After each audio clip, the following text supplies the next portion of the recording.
honorable chairpersons, and respected delegates.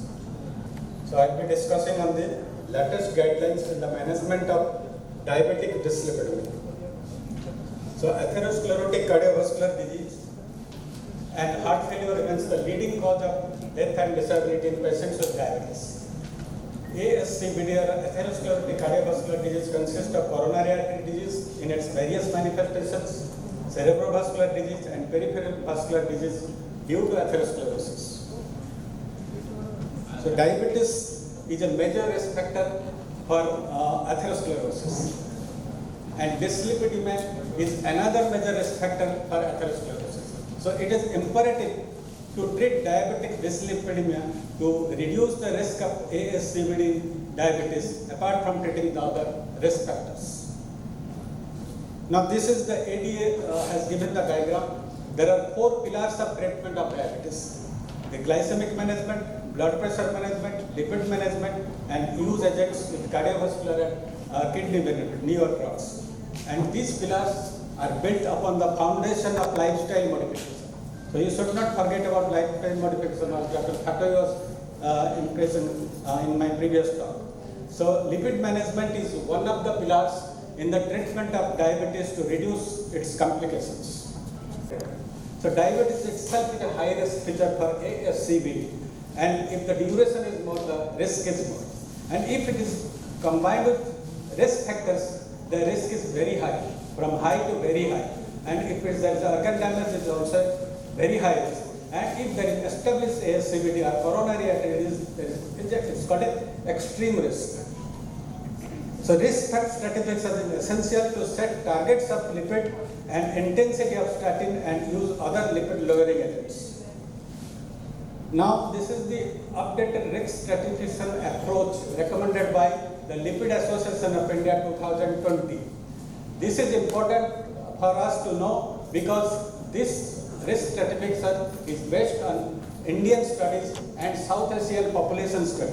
As we know, Indians are more prone for atherosclerotic cardiovascular disease. They have it earlier, they have more complications, they have more mortality. So the risk stratification by LAI is more pertinent for us to know. So if there is a diabetes without risk factor or only one major risk factor and no evidence of target organ damage, no retinopathy, no neuropathy, no CKD, it comes to high risk, even without complication. Diabetes itself is a high risk. And if there are risk factor and diabetes more than 2 risk factor or diabetes target organ damage like CKD, it is very high risk. And if there is coronary artery disease, it is extreme risk. And if there is a recurrent coronary events or stroke, it is a category B extreme risk. Now we know that LDL cholesterol causes ASCVD. It is the culprit, and this LDL cholesterol as the culprit in ASCVD has been proved by several studies. Now we know lowering LDL cholesterol improves CV outcome. Right from the first trial in 94, landmark trial in 94, the FOREST, the Scandinavian survival simvastatin study, to the current Orient study involving inclisiran, there are a number of innumerable studies which have proved beyond controversy now that lowering LDL cholesterol will improve CV outcome. Now, the cholesterol treatment trial is collaboration. This has meta-analyzed 30 statin trials involving about 180,000 patients that say that every 40 milligram reduction in LDL cholesterol will reduce 10% all-cause mortality and 20% coronary mortality, non-fatal MI, coronary revascularization and stroke. And high-dose statin is superior to low-dose statin. So LDL is the primary target and statin are the mainstay of therapy. Now what is the intensity of statin therapy? What is the high intensity means? You reduce the LDL cholesterol from baseline to more than 50%, and you use atorvastatin 40 to 80 or rosuvastatin 20 to 40. And moderate intensity statin is the daily dose of statin that reduces approximately 30% to less than 50%. So you use the half of the high intensity statin in the moderate intensity, 10 to 20 atorva and rosuvastatin 5 to 10. And low intensity statins which reduce less than 30% of cholesterol are not recommended in diabetes. So obtain a lipid profile at the initiation. As the patient is diagnosed as diabetic, you obtain a lipid profile so that you set a target of 50, what is the 50% and what is 30%, and repeat lipid measurement every 4 to 12 weeks. And initially 4 to 12 weeks, you see whether the target is reached within 4 weeks or 12 weeks. If the target is not reached, you increase it and repeat the examination again at 4 to 12 weeks. If the target is reached, then you may go for a repeat evaluation depending upon the patient 3 to 12 weeks. You may do every yearly also if the target is good and you assure the compliance is good. Now what the guidelines say about the goals? Now look, lifestyle modification is the foundation of the treatment of diabetes. So you need not forget about lifestyle changes while prescribing drugs. In every visit, you should be emphasized, and whether a patient is doing it or not, you should be encouraged to do it. So while prescribing drugs, don't forget about lifestyle modification. Now what we see what the primary prevention trial says. The primary prevention trial says that diabetes mellitus itself is a high risk. It requires moderate intensity statin. If it is a patient of diabetes 40 to 75 years, it is an indication of moderate intensity statin. But for primary prevention means the patient does not have ASCVD. To prevent that, you give moderate statin every diabetic. And if the diabetes has high risk to just 40 to 75 years, it is a high intensity statin for primary prevention to prevent ASCVD.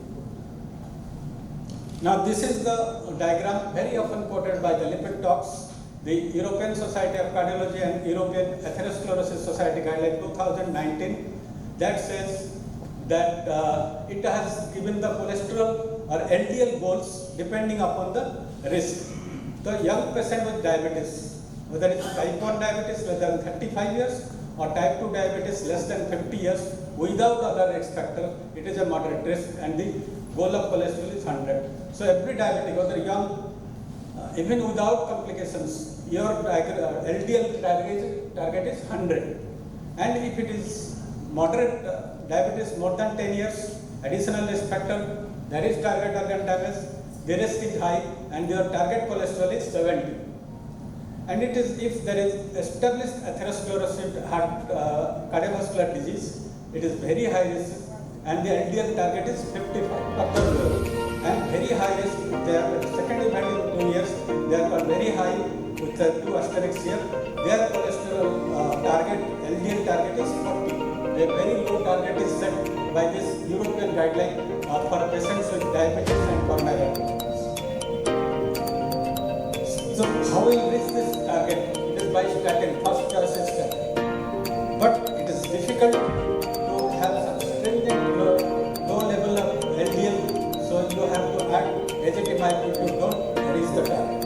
And even if you don't reach target by adding ezetimibe, you go for a PCSK9 inhibitor. This is how they are recommended to lower LDL cholesterol to a very low level. Now, talking about LDL and setting targets of LDL, we should not forget that dyslipidemia and diabetes is different.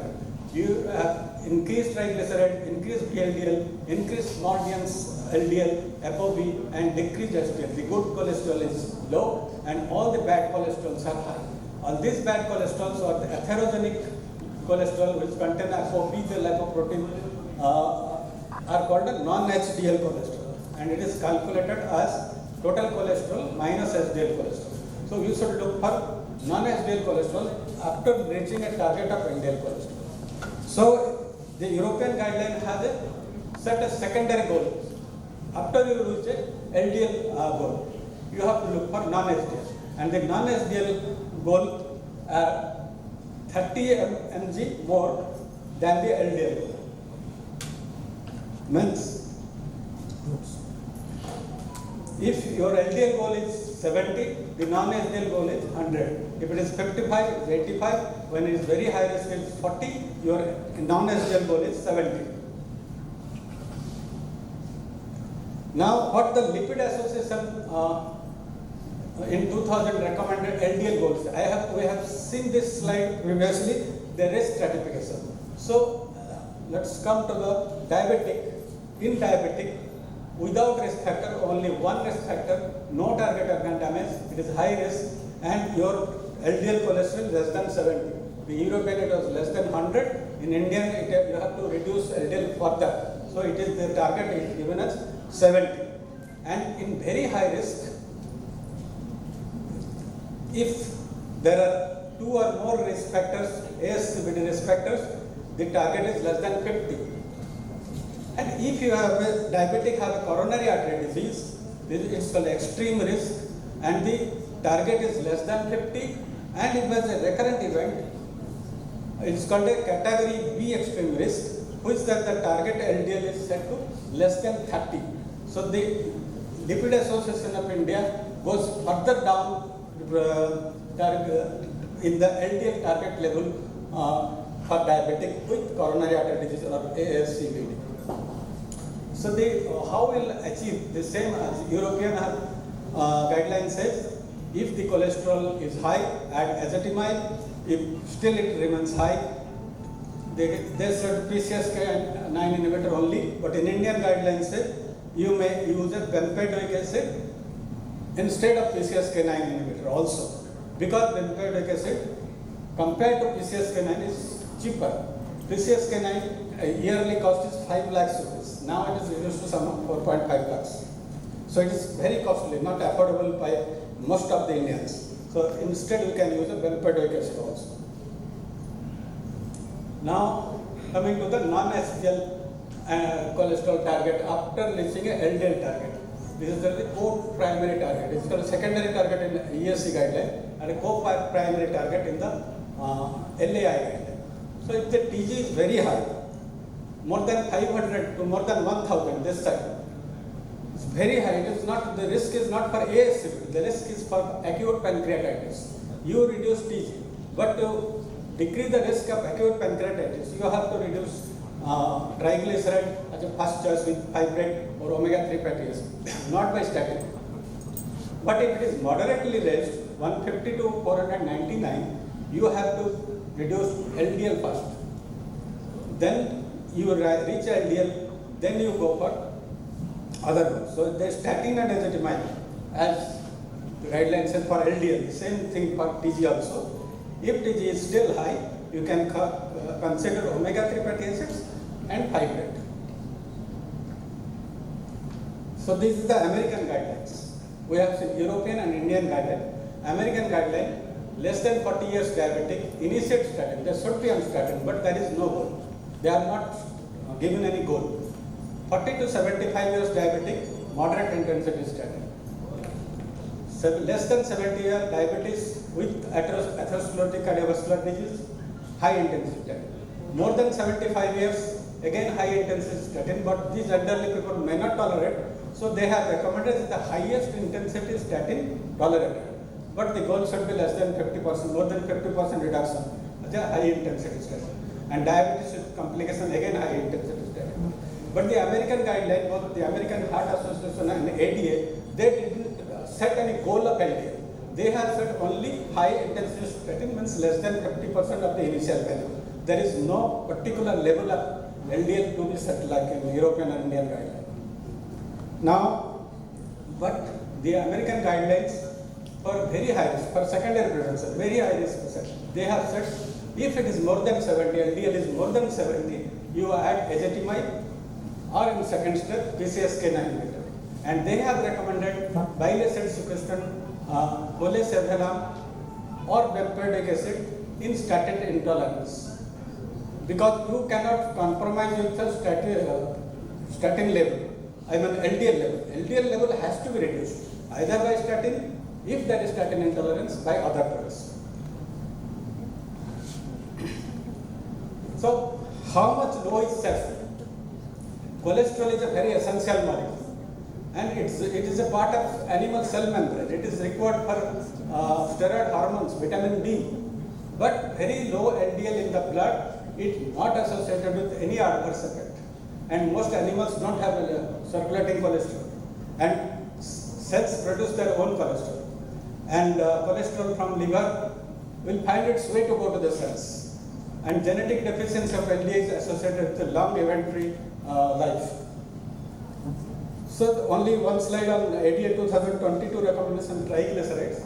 If triglyceride is moderately raised, you look for secondary causes, and if it is still high, icosapent ethyl 2 gram twice daily. This is the recommended now, the newer drug, because of the improved IT trial. This is a derivative of icosapentanoic acid, and this is a 2 gram BID, 4 gram daily is recommended for triglyceride because it has shown mortality benefit, this drug. So what they do not recommend, statin plus 5. We commonly write, statin F, we commonly write, but that is not recommended to reduce triglyceride level by the ADA, neither NAS in combination. So don't write statin F in triglyceride if you follow the ADA guidelines. Now there are some adverse reactions, like common is muscle pain. If there is muscle pain, alternate statin can be used. You can reduce the dose alternate days or twice weekly. That depends upon your clinical judgment. Liver enzymes rise do occur, but if it rises more than 3 times or 5 times, you may discontinue or reduce dose. But in case liver enzyme is not an indication to discontinue statin. New onset diabetes is not a concern because the risk is very low and the benefits are overwhelming. So it is not a concern, and drug interaction look for, and never give statin in pregnant people. It is contraindicated. Even in nursing mothers, you don't write statins. So in conclusion, diabetes is a high risk feature. Combination of other risk factors make it very high risk. LDL cholesterol is the primary target and statin is the mainstay of therapy. Guidelines recommend high intensity statin for high risk patient. Lower the LDL, better the outcome. Lowest is the best for LDL policy. And you use ezetimibe, PCSK9 inhibitor, bempedoic acid. Icosapent ethyl 4 gram daily is recommended for reduced LDG. Statin plus fibrate is not recommended. Thank you very much.